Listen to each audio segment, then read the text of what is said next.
प्यारे विद्यार्थियों, आप सभी को मेरा नमस्कार।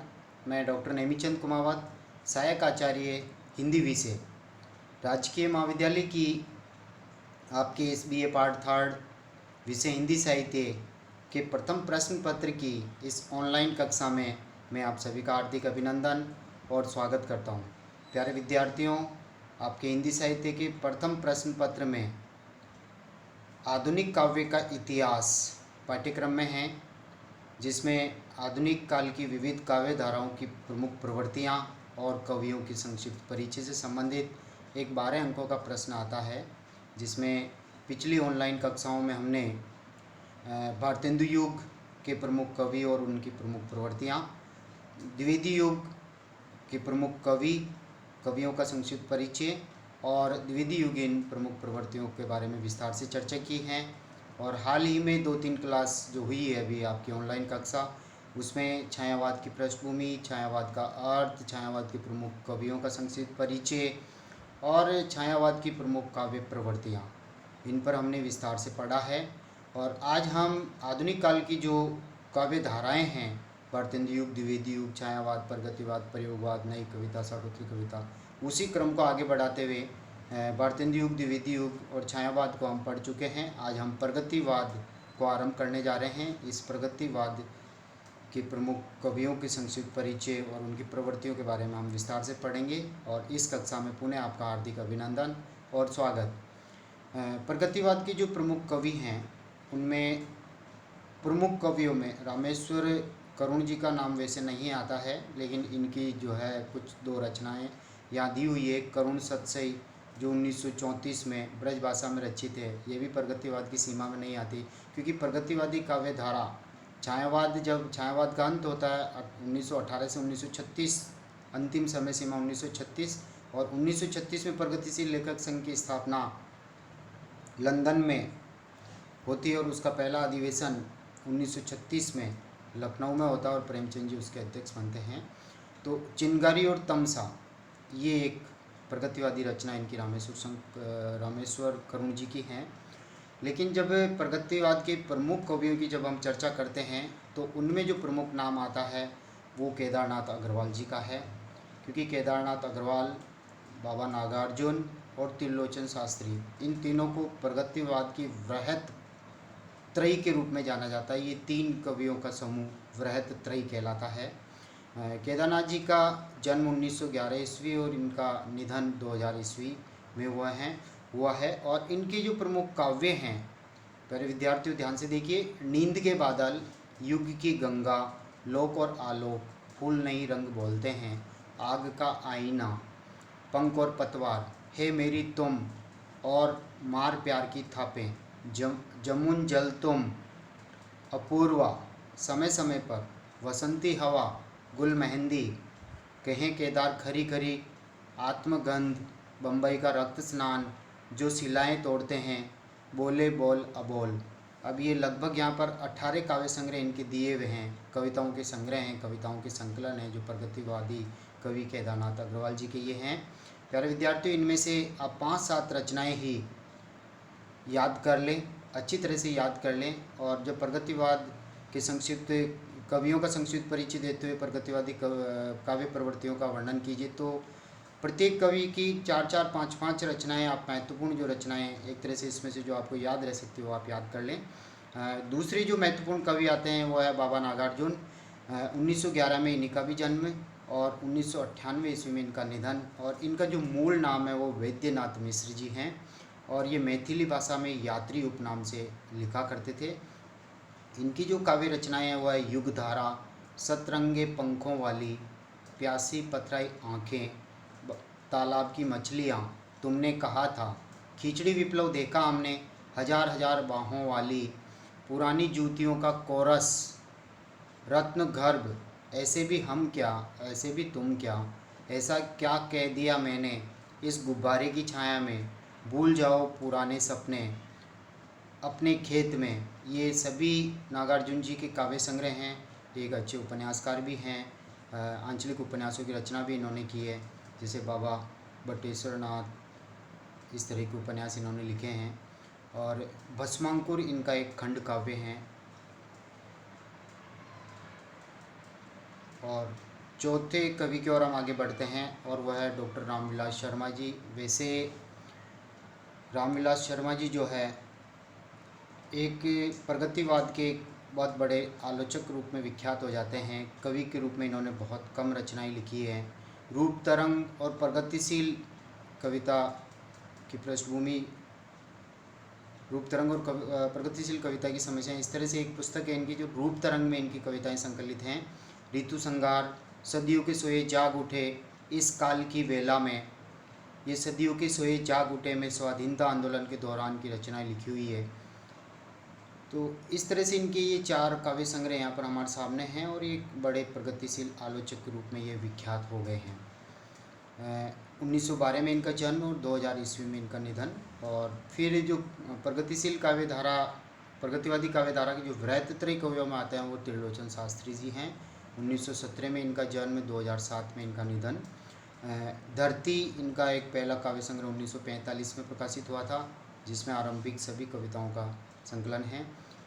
धरती के बाद में दिगंत, मैं उस जनपद का कवि हूँ, गुलाब और बुलबुल, शब्द, चेती, ताप के ताए हुए दिन, अर्धान, तुम्हें सौंपता हूँ, अमोला मेरा घर, फूल नाम है एक, सबका अपना अपना आकाश, रोज नामचा और जीने की कला। छठे कवि के रूप में आते हैं डॉक्टर शिवमंगल सिंह सुमन। 1916 में इनका जन्म और 2002 ईस्वी में इनका निधन। और इनके जो काव्य संग्रह हैं वो है हिल्लोल, पहला काव्य संग्रह। इसमें 51 कविताएं संकलित हैं। जीवन के गान, सभी में आगे आगे इनकी कविताएं लिखी हुई है कि इस काव्य संग्रह में कितनी कितनी कविताएं संकलित हैं। जीवन के गान, पहला हिल्लोल, फिर जीवन के गान, प्रलय सृजन, पर आंखें नहीं भरी, विंध्य हिमालय, मिट्टी की बारात, विश्वास बढ़ता ही गया, ये विश्वास बढ़ता ही गया, ये 5वें नंबर पे ये आता है क्रम संख्या के हिसाब से। और वाणी की व्यथा, कटे अंगूठों की बंधन वारे, ये इनके काव्य संग्रह हैं। और फिर आते हैं रांगे राघव, ये भी एक आंचलिक उपन्यास के उपन्यासकार हैं। जैसे कब तक पुकारूं, काका जैसे आंचलिक उपन्यास भी इन्होंने लिखे हैं। और बहुत कम समय तक इन्होंने लेखन कार्य किया और 1962 के आसपास ही इनका निधन हो जाता है। अजय खंडर, जिसके 3 उपशीर्षकों में है जंकार, ललकार, हुंकार, स्वाधीनता आंदोलन के दौरान की रचनाएं। पिघलते पत्थर, राह के दीपक, मेधावी और पांचाली, ये आख्यानक रचनाएं हैं, चौथी और 5वीं आख्यानों पर लिखी हुई है। कथा, पौराणिक कथाओं को आधार बनाकर इन्होंने लिखा है। शील कवि, जिनका वास्तविक नाम मन्नू लाल शर्मा जी, इनके काव्य संग्रह अंगड़ाई, एक पग, उदयपथ, लावा और फूल।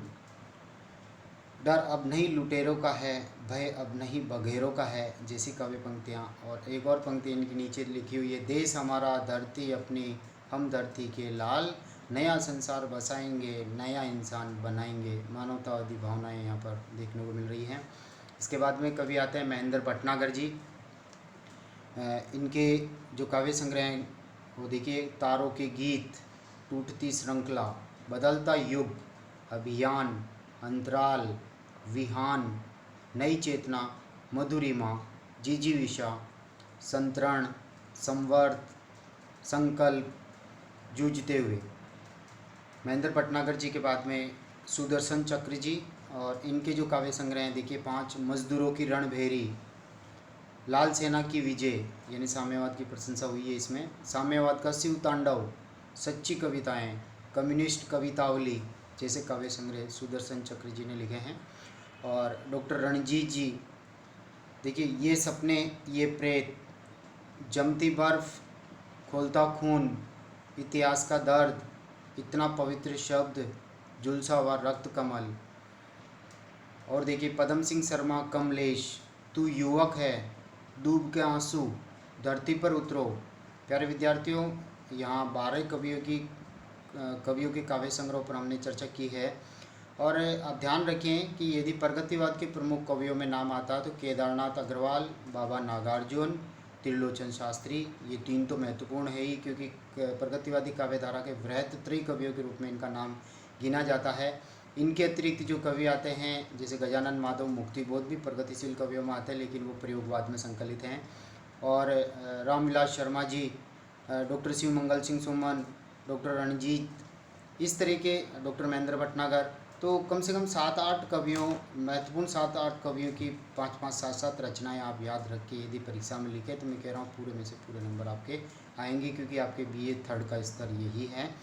और कुछ अन्य कवि जो हैं जैसे शंकर शैलेश, न्योता और चुनौती, मलखान सिंह सिसोदिया, बंगाल के प्रति, दीवारों के पार, कुआं बोलता नहीं जैसे काव्य संग्रह, देवेंद्र शर्मा जी का पंडित जी गजब हो रहा है, गणपति चंद्र भंडारी जी रक्तद्वीप, विजय चंद्र जैसे चेहरे, जंग लगे सपने, वेश्या, ये इनके 3 काव्य संग्रह, मेघराज मुकुल, मानसिंह राही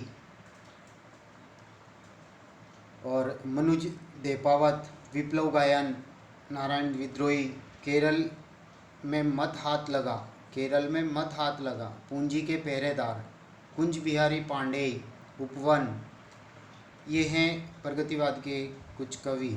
तो मैंने पहले ही बताया कि कम से कम आप 7-8 कवि जो महत्वपूर्ण हैं उनको आप पहले नाम याद कर लें उनका, और उनकी महत्वपूर्ण कृतियाँ, अति महत्वपूर्ण कृतियाँ 5-5, 7-7 आप अच्छी तरह से याद करके प्रगतिशील कवियों का संक्षिप्त परिचय दे करके प्रगतिवाद की प्रमुख काव्य विशेषताओं या काव्य प्रवृत्तियों का आप वर्णन करेंगे तो अच्छे अंक आपके आ सकते हैं।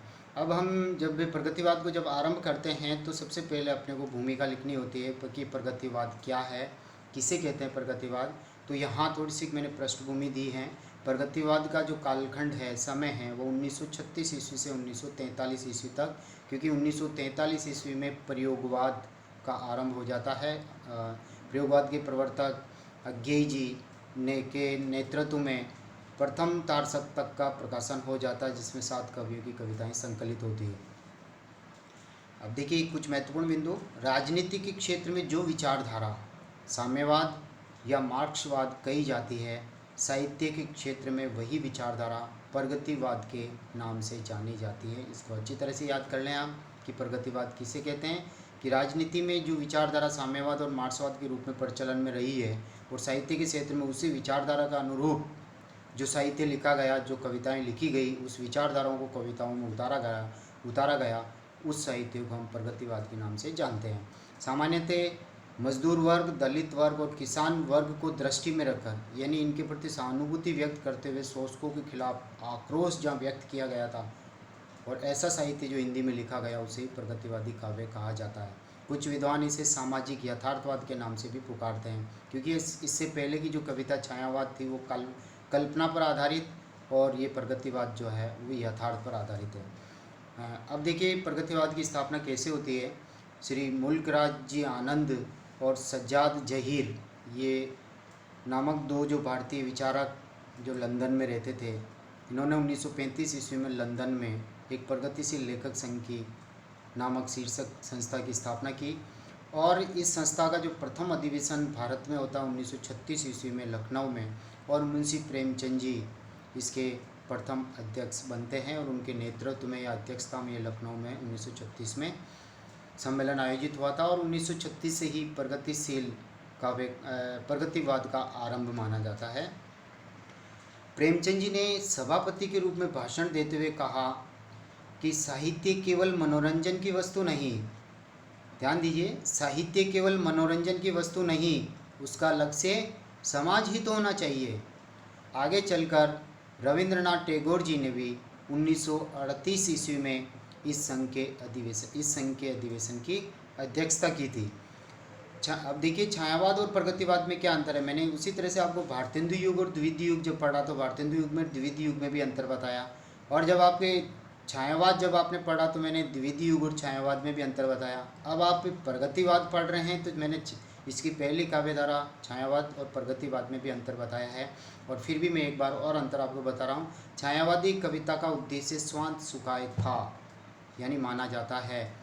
जो छायावादी जो कवि है प्रसाद पंत निराला और महादेव वर्मा, यानी इन्होंने अपने वैयक्तिक जीवन के सुख दुख वेदना पीड़ा कष्ट आदि को लेकर के, प्रेरणा वेदना को लेकर के प्रकृति की कोख में बैठ करके कल्पना की वायवी उड़ानी करते हुए जो साहित्य लिखा वो स्वांत सुखाय है, व्यक्तिनिष्ठ काव्यधारा है। जबकि प्रगतिवादी काव्य का उद्देश्य बहुजन हिताय यानी बहुत से लोगों का हित चाहने वाली कविता, या बहुजन सुखाय अर्थात बहुत सारे समाज के लोगों को सुख देने वाली कविताएं माना जाता है।